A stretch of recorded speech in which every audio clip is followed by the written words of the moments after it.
우리 사랑하는 성도 여러분, 신앙생활이 참 무겁게 느껴지는 때가 참 많이 있으시죠. 매일매일 삶도 참 버거운데 주일 예배도 드려야 되고 새벽 기도도 해야 되고 또 각종 훈련도 받으라고 하고 또 사역도 하라고 하니 얼마나 우리 사랑하는 성도님들의 삶이 참 무겁고 힘겨운지 모르겠습니다. 그러나 오늘 저는 우리가 하고 있는 모든 이 신앙생활이 정말로 결코 짐이 아니라 우리를 오히려 날아오르게 하는 날개임을 우리가 함께 좀 말씀을 통해서 나누고자 합니다. 그래서 오늘 설교 제목을 바로 짐이 아니라 날개입니다 라고 정했습니다. 제가 오늘 요즘 강단에서 드리는 말씀 중에 자주 드리는 말씀 중에 하나가 바로 제자훈련에 대한 권면의 말씀입니다. 제발 제자훈련을 하십시오, 제자훈련 하세요 라고 말씀을 많이 드리죠. 그러나 여전히 많은 성도님들께서 그 제자훈련에 대한 필요성을 많이 느끼시지 못하는 것 같아 참 안타까운 마음이 듭니다. 그러면서 담임 목사로서 왜 그럴까에 대한 이유를 곰곰이 생각했습니다. 왜 그럴까? 그 이유가 여러 가지 있으시겠지만 저 나름대로 몇 가지를 한번 좀 정리를 해봤습니다. 첫 번째로는 뭐냐? 제자훈련을 하면 제자훈련은 내 삶에 별 도움이 안 된다라는 생각을 가지고 있는 것이죠. 여러분, 우리가 요즘에 쓰는 말 중에 가성비라는 말을 많이 씁니다. 여러분, 가성비가 무엇입니까? 내가 쓴 노력과 시간 대비 뭔가 이익이 맞는 것을 가성비라고 얘기합니다. 그렇다고 한다면 우리가 시간과 노력을 투자했으니 뭔가 얻는 것이 있어야 되는데, 근데 제자훈련을 몇 달 동안 하고 몇 년 동안 해도 내 삶에 큰 도움이 안 되더라라고 하는 생각 때문이죠. 두 번째로는 많은 시간과 헌신에 대한 부담감이 클 것이기 때문입니다. 제가 우리 성도님들의 삶을 다 알지는 못하지만 분명히 알 수 있는 것은 우리 성도님들 한 분 한 분이 참 고단하고 힘든 삶을 살고 계시다는 것은 제가 알고 있습니다. 새벽부터 밤늦게까지 열심히 일을 하시고 또 뒤돌아보면 산더미처럼 쌓여있는 집안일도 있고 그리고 자녀들의 일에다가 그리고 연로하신 부모님의 걱정에 정말 하루하루가 전쟁과 같은데 여기에 제자훈련이라는 짐까지 더 얹어야 하는가라고 하는 현실적인 고민이 아마 있으시리라고 생각합니다. 세 번째로는 제자훈련은 바로 교회 리더들이나 받는 것이다 라고 생각하는 것이죠. 목사님, 저는 장로나 권세가 될 것도 아니고 저는 우리 교회에서 중요한 직책을 맡을 생각도 없습니다. 단지 그저 평범한 성도로 신앙생활하고 싶은데 굳이 저까지 제자훈련을 받아야 합니까? 라는 생각을 하실 수도 있습니다. 네 번째로는 이미 많은 제자훈련을 받았다라고 하는 생각이죠.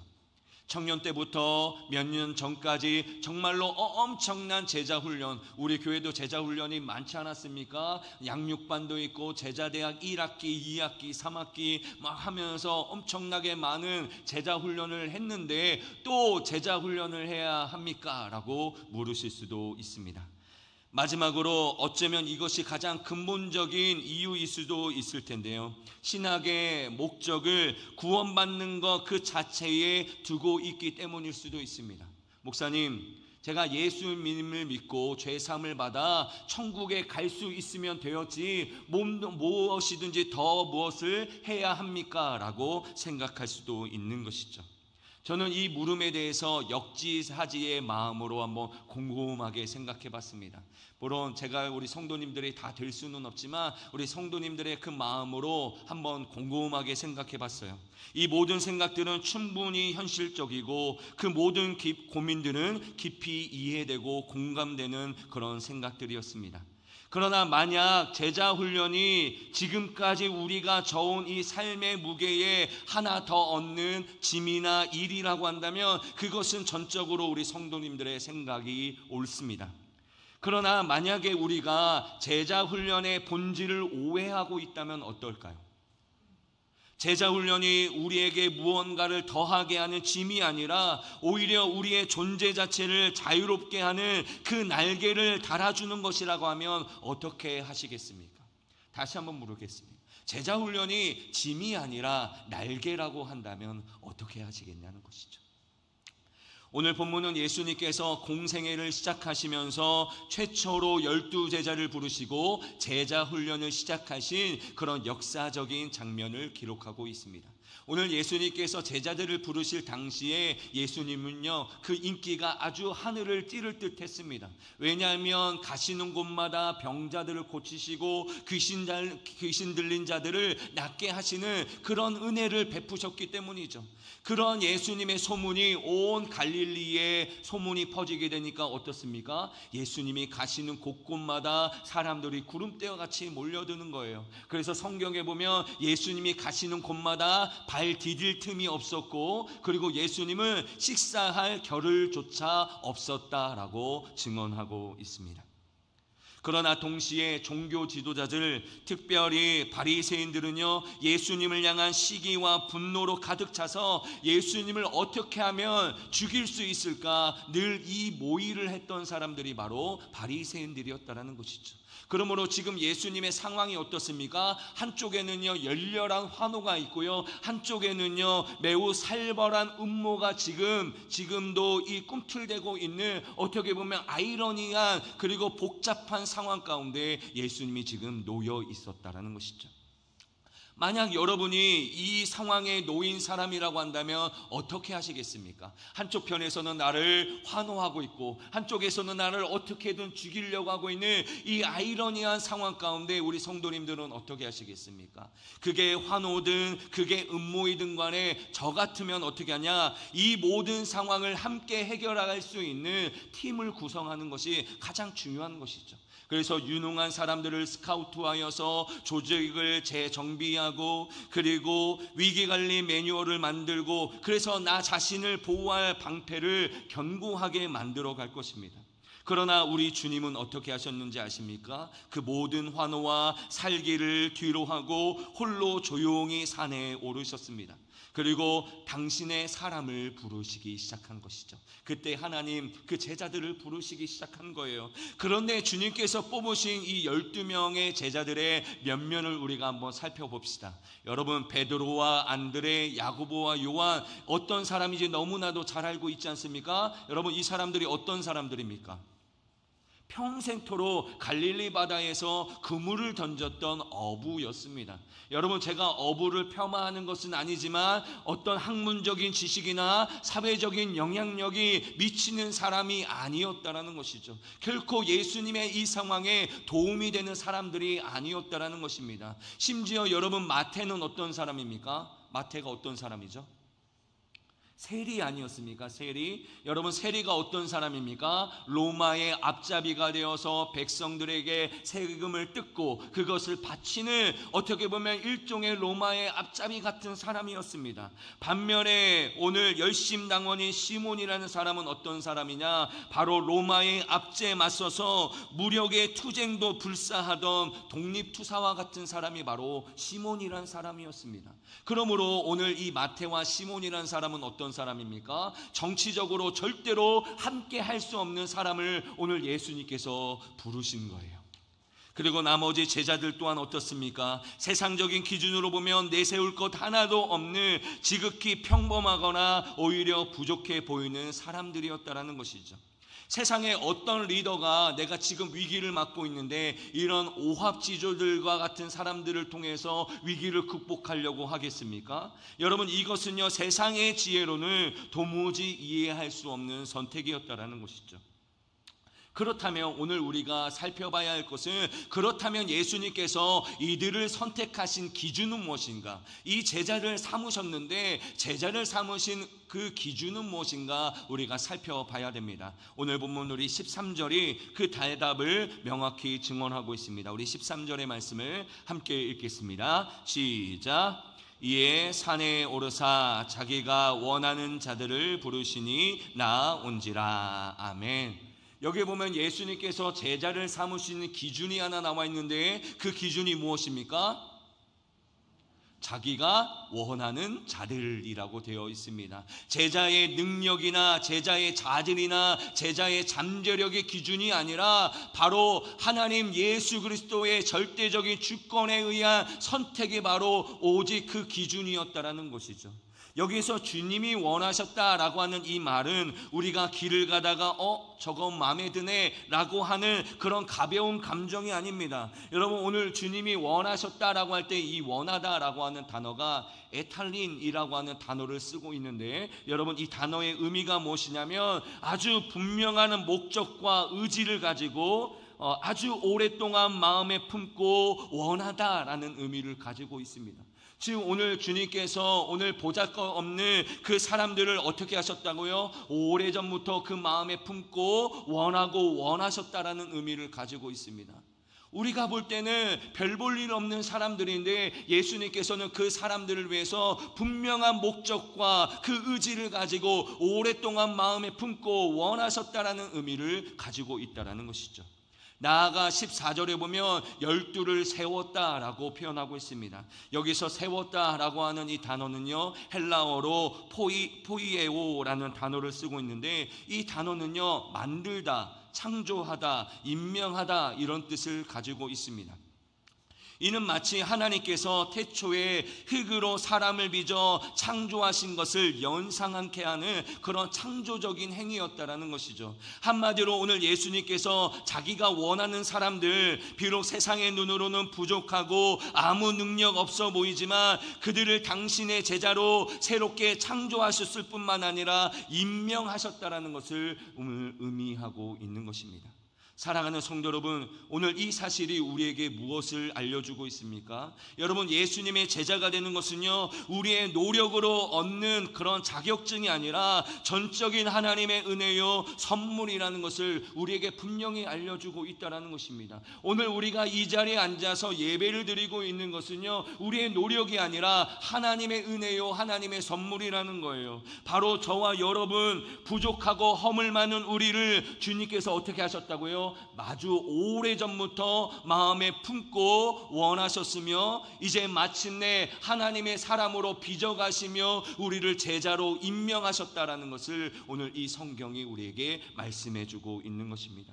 여러분, 우리가 무엇을 드려서도 아닙니다. 우리가 무엇을 할 수 있어서도 아닙니다. 전적인 하나님의 주권과 은혜로 우리는 부르심을 받은 존재라는 거예요.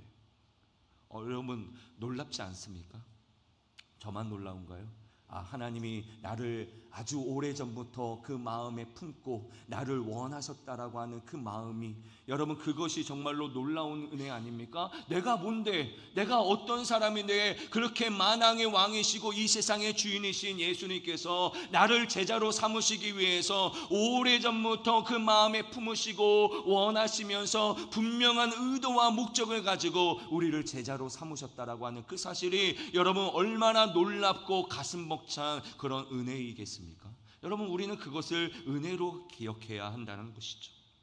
그렇다면 주님께서는 왜 이토록 우리를 원하시고 새로운 피조물로 창조하시면서까지 우리를 제자로 부르셨을까? 그 이유가 궁금하지 않습니까? 왜 주님은 그토록 우리를 원하셨을까? 왜 우리를 완전한 하나님의 사람으로 창조하시면서까지 우리를 제자로 부르셨을까? 그 이유의 목적은 무엇일까? 우리가 그것을 생각해 봐야 합니다. 우리는 흔히 제자라고 한다면 무언가 위대한 일을 하고 복음을 전하고 교회를 위해 헌신하는 모습을 떠올립니다. 우리는 제자에 대한 인식이 그렇죠. 뭔가 목사님이 맡겨지면 그 일을 척척척 해내는 사람, 그리고 뭔가 교회 일이 주어지면 그것을 잘 이루어가는 사람, 그런 사람이 바로 제자로 부르심을 받았다라고 생각하지만, 여러분, 성경이 증언하는 제자의 부르심의 첫 번째 목적은요, 여러분, 우리의 예상을요 완전히 뛰어넘는 거예요. 우리 14절의 말씀을 한번 읽어보겠습니다. 우리 14절의 말씀 함께 읽겠습니다. 시작. 이에 12를 세우셨으니 이는 자기와 함께 있게 하시고 또 보내사 전도도 하며. 아멘. 오늘 여기에 보면 예수님께서 우리를 제자로 부르신 것은요, 우리에게 무엇인가를 하게 하기 위해서 우리를 부르신 것이 아니라는 거예요. 가장 먼저 가장 중요하게 무엇 때문이라고요? 자기와 함께 있게 하시려고 우리를 제자로 부르셨다라고 말하고 있습니다. 자기와 함께 있게 하려고. 여러분, 자기와 함께 있게 하시려고, 이 말이 어떤 의미겠습니까? 단순히 같은 공간에 머무는 물리적인 동행을 의미하는 것이 아닙니다. 마치 사랑하는 사람과 모든 것을 맞추고 싶어 하는 것처럼. 우리 성도님들 그러시죠? 사랑하는 남편, 아내를 볼 때 모든 걸 맞추고 싶어 하시죠? 아니세요? 사랑하면 그렇게 돼요. 제가 알려드리는 거예요. 물론 저도 그렇게 다 하지는 못하지만 사랑하는 사람이라고 한다면 뭐든지 그 사람과 함께 하고 싶고 맞추고 싶고 같은 생각을 가지고 싶은 거예요. 마찬가지로 예수님은요, 바로 우리와 깊은 사귐과 교제를 통해서 완전한 연합을 이루고 싶어 하신다라는 것이죠. 예수님의 생각과 예수님의 마음과 예수님의 인격과 예수님의 삶의 방식이 온전히 제자들의 삶 가운데 스며들 수 있도록 하는 것, 그것이 바로 제자도의 시작이자 전부라는 것을 오늘 우리에게 알려주고 있는 것입니다. 다시 말해 예수님이 원하시는 것은요, 우리가 해야 할 일이 아니라 바로 우리 존재 그 자체라는 거예요. 예수님이 원하시는 것은요, 주님과 함께 있는 것, 우리가 주님처럼 생각하고 주님처럼 느끼고 주님처럼 살아가는 존재가 되는 것, 그것이 바로 우리를 제자로 부르신 아주 근본적인 목적이라는 것을 오늘 우리에게 말씀해주고 있는 것입니다. 여러분, 우리는 그동안에 우리를 제자로 부르신 것이 뭔가 예수님이 나를 억지로 뭘 시키려고, 우리를 엄청난 위대한 프로젝트에 맡기려고 우리를 제자로 부르셨나, 그런 생각을 가질 때가 있지만, 여러분, 예수님께서 우리를 제자로 부르신 근본적인 목적은 무엇이냐면 바로 자기와 함께 있게 하시려고 우리를 부르셨다는 거예요.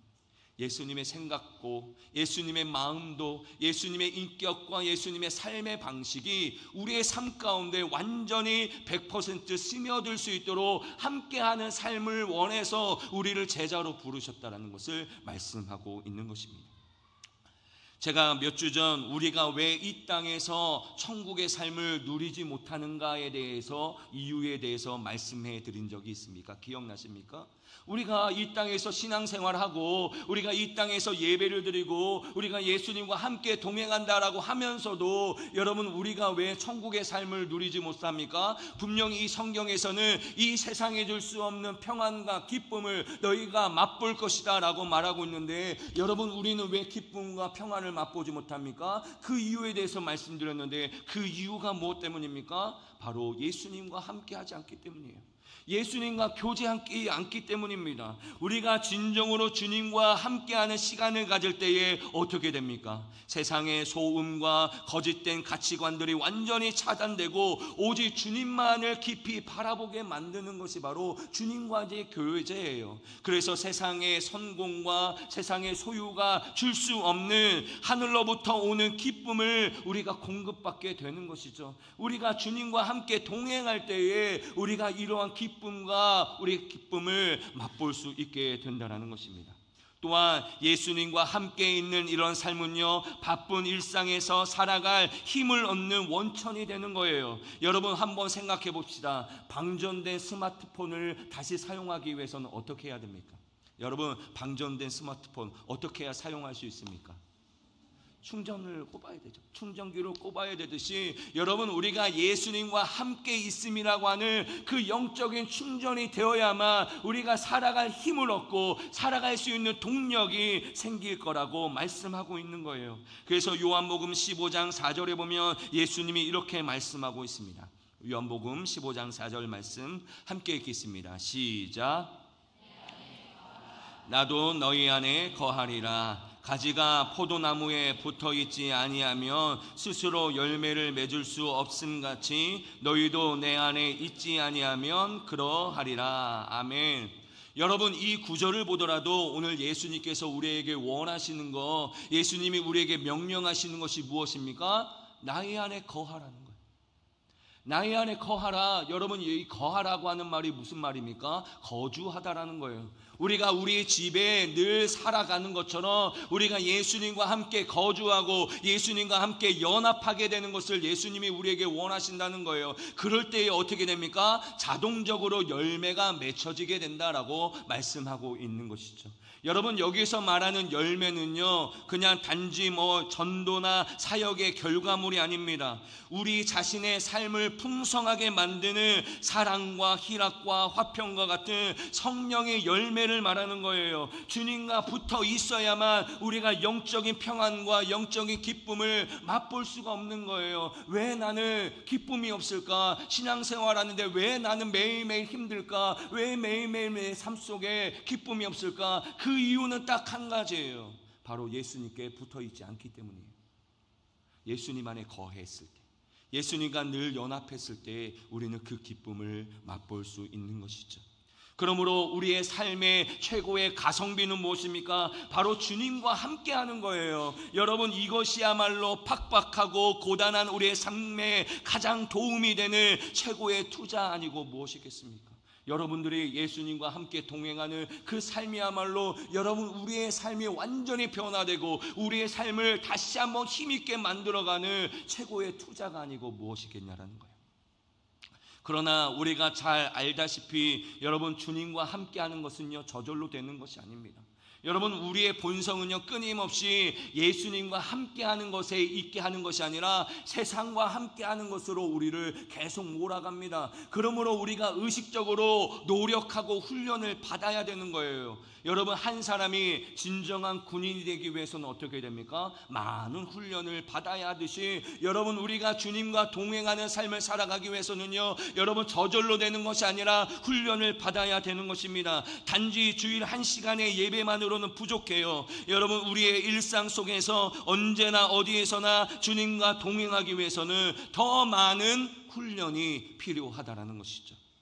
더 많은 예배의 시간을 통해, 더 깊은 성경 공부를 통해, 성도들과의 깊은 교제를 통하여서, 진정한 기도를 통하여서, 매일의 말씀 묵상을 통하여서 주님의 생각과 주님의 마음, 그분의 가치관을 배우고 익힐 수 있게 되는 것이죠. 그러므로 주님과 함께하도록 이끄는 제자훈련은요 우리의 시간을 빼앗는 것이 아니라 오히려 우리의 시간을 더 의미 있고 가치 있게 만드는 것이고, 제자훈련은 우리에게 또 다른 짐을 얻는 것이 아니라 오히려 세상의 무거운 짐을 지고 갈 수 있게 하는 힘을 받는 영적 충전의 시간임을 우리는 기억해야 한다는 것입니다. 이렇게 주님과 함께 있음의 훈련이 깊어지게 될 때에 비로소 우리의 삶에는요 놀라운 변화와 능력이 나타나는 거예요. 오늘 14절과 15절에 한번 모습을 살펴보십시오. 자기와 함께 있게 하시려고 그 다음에 어떻게 됩니까? 또 보내사 전도도 하며 귀신을 내쫓는 권능도 가지게 하려 하심이로라 라고 말하고 있습니다. 여러분, 순서가 매우 중요합니다. 가장 먼저 뭐가 있어야 됩니까? 뭐가 있어야 돼요? 가장 먼저 순서가 뭐여야 됩니까? 예수님과 함께 있는 것이 먼저 있어야 됩니다. 왜 내가 기도하는데 기도도 안 되고, 왜 능력이 나는 안 나타나고, 왜 성경에는 귀신을 내쫓는 능력이 나타나는데 왜 나에게는 없을까? 여러분, 그런 생각을 많이 하신 적이 있지 않습니까? 그런데 그 이유가 무엇인지 오늘 본문이 분명하게 보여주고 있는 거예요. 그것은 바로 우리가 예수님과 함께 있지 않기 때문에 그렇다라는 것이죠. 우리가 예수님의 생각과 예수님의 마음, 예수님의 능력으로 충만하게 채워진 뒤에야 우리는 세상으로 보내심을 받아 담대히 복음을 전하고 어둠의 세력을 내쫓는 권능의 삶을 살아갈 수 있게 되는 거예요. 여러분, 이것은요 억지로 쥐어짜내는 열심이 아닙니다. 종교적인 의무감으로 하는 사역이 아닙니다. 바로 주님과 친밀함 속에서 자연스럽게 흘러나오는 거예요. 사역을 그냥 억지로 하는 것이 아니라 기쁨으로, 즐거움으로 함께 하는 것이죠. 여기서 우리는 제자훈련에 대한 나머지 오해들도 풀 수 있습니다. 여러분, 그것은요 구원은요 끝이 아니라 바로 시작이라는 거예요. 여러분, 우리는 구원받았다고 하면 끝났다라고 생각하지만 여러분, 그것은요 시작이라고 말하고 있습니다. 여러분, 예수님을 믿고 천국 티켓을 얻었으니 신앙의 목표를 다 이루었다고 생각하는 것은 어떤 의미냐? 마치 결혼식을 올리면 부부의 사랑이 완성되었다라고 착각하는 것과 똑같다라는 거예요. 여러분, 우리가 결혼식이 올리면 부부의 사랑이 완성이 되는 것입니까? 아니에요. 시작이라는 것이죠. 우리가 이제 사랑을 시작하는 거예요. 마찬가지로 여러분, 구원은요, 주님과 함께하는 풍성한 삶으로 들어가는 출발점입니다. 제자훈련은요, 구원받은 우리가 이 땅에서 어떻게 주님과 행복하게 동행하며 그분의 능력과 사랑을 우리의 삶을 통해 세상에 드러낼 수 있을지 배우는 복된 행복한 여정이라는 것을 우리는 기억해야 된다는 것이죠. 여러분, 우리가 여기부터 생각해야 돼요. 구원받았으면 끝이 아니라 여러분, 구원은 시작이라는 거예요. 여러분, 시작이라는 거, 이제 여러분이 풍성한 삶으로 들어가는 그 출발점에 있다라는 것입니다. 그러므로 여러분이 계속 그 풍성한 삶으로 가기 위해서는 어떻게 됩니까? 지속적으로 주님과 함께 동행하는 삶으로 나아가야 되는데, 여러분, 우리의 본성은 아까 전에는 말씀드렸던 것처럼 도무지 우리가 주님과 함께 동행할 수 있는 본성이 아니라는 거예요. 끊임없이 주님께 벗어나려고 하고 끊임없이 세상으로 나아가려고 하는 것이 우리의 본성이기 때문에 우리가 어떻게 됩니까? 훈련을 받아야 되는 거예요. 훈련을. 예배의 훈련, 기도의 훈련, 말씀의 훈련 받아서 그 훈련을 통해서 끊임없이 주님과 동행하는 삶을 살아가는 것이 바로 주님께서 우리에게 원하시는 것입니다. 우리가 세상을 변화시키고 우리의 가정을 어지럽게 하는 어둠의 권세를 이길 수 있는 힘은요, 우리의 지식이나 우리의 노력이나 우리의 재능에서 나오는 것이 아니라 오직 우리가 주님과 함께 할 때에 주님께서 부어주시는 그분의 권능으로만 가능하다라는 것이죠. 우리를 완전히 비워내고 주님으로 가득 채워질 때에 우리의 평범한 삶은요, 비로소 세상의 거룩한 영향력을 나타낼 수 있는 삶이 될 수 있는 거예요. 여러분, 베드로라고 해서 뭐 위대한 능력이 있겠습니까? 여러분, 엘리야라고 뭐 특별한 능력이 있겠습니까? 그런데 그런 사람들이 기도하며 하나님이 들어주시는 이유가 무엇입니까? 바로 주님과 늘 동행하기 때문이에요. 늘 주님과 하나 되기 때문이에요. 늘 주님의 교제를 통해서 주님의 뜻을 알고 주님의 마음을 알기 때문에 그 기도가 힘있게 나타나는 것입니다. 여러분, 우리가 그렇게 살아가요. 이건 어떤 특정한 사람들만이 누리는 특별한 능력이 아니에요. 주님 곁에 머물기를 사모하는 모든 제자에게 약속된 하나님의 보편적인 은혜라는 것이죠. 오늘 우리는 제자훈련에 대한 우리가 가졌던 5가지 현실적인 고민들을 함께 풀어보았습니다. 첫 번째로, 제자훈련 내 삶에 도움이 될까요? 라고 여러분이 물으신다면 저는 이렇게 대답합니다. 제자훈련의 핵심이 주님과 함께 있음이야말로 우리의 삶에 가장 큰 유익과 변화를 가져오는 최고의 가성비 높은 삶의 방식이라는 것을 저는 여러분들에게 감히 말씀드리고 싶습니다. 제자훈련이 정말로 내 삶에 도움이 됩니까? 정말로 도움이 됩니다. 여러분이 제자훈련을 통해서 주님과 함께 할 때에, 여러분이 주님과 동행하게 될 때에 여러분에게 이런 능력이 나타날 거예요. 제자훈련 너무 부담스럽고 힘들지 않을까요? 라고 물은다면 여러분, 제자훈련은요, 우리에게 짐을 더하는 일이 아니라 바쁜 세상 속에서 참된 쉼과 살아갈 힘을 얻는 은혜의 시간, 영혼의 충전의 시간이라는 것을 말씀드리고 싶습니다. 제자훈련은 리더만 받는 것 아닐까요? 라고 물으신다면 제자훈련은요, 어떤 특별한 자격 있는 사람들을 위한 과정이 아니라 주님께서 원하시는 모든 사람, 바로 저와 여러분들을 향한 보편적인 은혜의 초대라는 것이죠. 그동안 제자훈련을 많이 받았는데 또 받아야 하냐요? 라고 물으신다면 저는 이렇게 말합니다. 여러분, 우리의 목표가 무엇입니까? 그냥 단지 몇 년간의 제자훈련을 받는 그 자체가 아니라 바로 주님이 오실 때까지 주님과 동행하는 것이 우리의 목표라고 한다면 끊임없이 마귀는 우리를 넘어뜨리려고 할 때에 우리가 세상 끝날까지 훈련을 받는 것이 바로 우리가 주님 오실 때까지 계속되어야 한다는 것입니다. 마지막으로, 구원만 받으면 되지 않나요? 라고 물으신다면 구원은 끝이 아니라 바로 주님과 함께 이 땅에서부터 능력 있고 풍성한 삶을 살아가는 위대한 여정의 시작이라는 것을 말씀을 드리고 싶습니다. 그러므로 사랑하는 성도 여러분, 제가 여러분들에게 제자훈련을 받으십시오. 제가 여러분들에게 예배를 많이 드리십시오. 제가 여러분들에게 기도하십시오, 말씀 묵상을 하십시오라고 하는 것은 여러분들에게 또 한 가지의 짐을 얹어 드리는 것이 아닙니다. 오히려 지금 여러분, 하나님께서 여러분에게 주셨지만 우리가 누리지 못하고 있는 최고의 특권과 기쁨을 누리는 삶으로 여러분들을 초대하고 있는 간절한 마음이라는 것을 여러분들이 깊이 깨달으셨으면 좋겠어요. 목사님 또 오늘 제자 훈련을 또 받으라는 이야기 또 하시네. 여러분, 이렇게 또 여러분 오늘 그 마음을 가지고 돌아가서는요, 여러분, 우리가 달라지는 삶은 아무것도 없습니다. 여러분, 정말로 우리가 함께, 우리가 정말로 기쁨과 평안 가운데 우리가 천국의 삶을 맛보기 위해서는요, 반드시 필요한 것이 예수님과 동행하는 것인데, 여러분, 예수님과 동행하고 교제하는 거 여러분 어떻게 하시겠습니까? 예배 없이 할 수 있습니까? 기도 없이 할 수 있나요? 말씀 없이 할 수 있습니까? 제자 훈련 없이 할 수 있나요? 여러분, 없기 때문에 이 방법을 알려드리는 거예요. 여러분, 이거 외에는 방법이 없기 때문에 여러분들에게 말씀드리는 것입니다. 그러므로 이 모든 것들을 어려운 숙제나 감당해야 될 부담으로 여기지 마시고, 오히려 나를 원하시는 주님의 그 뜨거운 사랑에 응답하는 기쁨의 시간으로 여겨주시기를 바랍니다.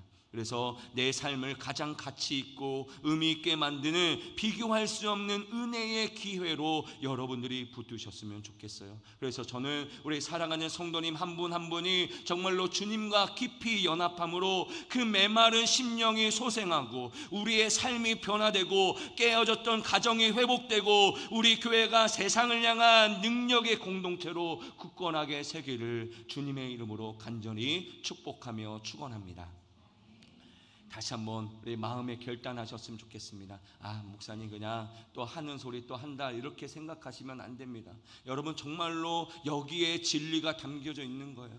다시 한번 말씀드리면, 여러분, 주님과 동행하는 것, 주님과 교제하는 것이야말로 우리가 이 세상에서 천국의 삶을 살고 능력 있는 삶을 살고 기도에 응답 있는 삶을 살고 우리가 기쁨 있는 삶을 살고 내 가정의 어려운 문제들을 해결하는 삶을 살아갈 수 있는 비결인데, 여러분, 이것을 우리가 어떻게 할 수 있겠습니까?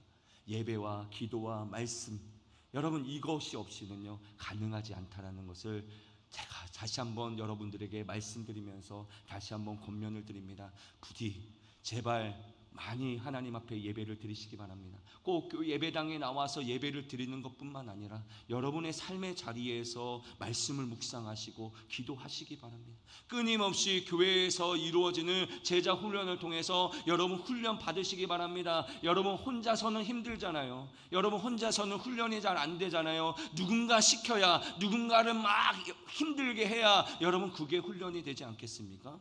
여러분, 제자 훈련이 정말로 필요합니다. 여러분들의 삶 가운데 이 모든 것들이 풍성하게 열매 맺어져서 여러분들을 하나의 짐으로 만드는 것이 아니라 오히려 이 제자 훈련이 우리의 날개가 되어서 우리가 훨훨 날아오르는, 자유롭게 우리가 힘있게 날아오르는 우리 사랑하는 성도님들의 삶이 되시기를 주님의 이름으로 축복합니다.